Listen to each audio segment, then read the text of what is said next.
নদীর পাড়ে ঘণ্টার পর ঘণ্টা অপেক্ষা, নৌকাডুবির ঘটনায় নিখোঁজদের সন্ধানে এই অপেক্ষা। বুধবার সন্ধ্যা 6:30টার দিকে কুড়িগ্রামের উলিপুর উপজেলার পুরাতন বজ্রাঘাট থেকে নৌকায় করে বিয়ের দাওয়াত খেতে যাচ্ছিলেন নারী শিশু সহ 25 যাত্রী। তিস্তার ওপারে দামারহাট ঘাটের কাছাকাছি পৌঁছাতেই তীব্র স্রোতে ডুবে যায় নৌকাটি। স্থানীয়দের সহায়তায় ও সাঁতার কেটে প্রাণে বাঁচে 18 জন। পরে ঘটনাস্থল থেকে এক শিশুর মরদেহ উদ্ধার করে স্থানীয়রা।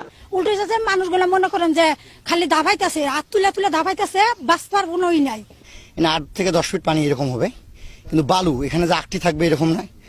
আমাদের যে ওয়েট, সেই ওয়েট নিয়ে থাকা যাচ্ছে না। নিখোঁজদের উদ্ধার কাজ করছে ফায়ার সার্ভিস, তবে তীব্র স্রোতে ব্যাহত হচ্ছে উদ্ধার কার্যক্রম। স্রোতটা যেখানে যাচ্ছে ভাটিতে আমরা আরো কয়েকটা উদ্ধার কার্যক্রম চালাবো, তারপর আমরা আমাদের সর্বশেষ পরিস্থিতি আপনাদের বলতে পারবো যে কি হলো।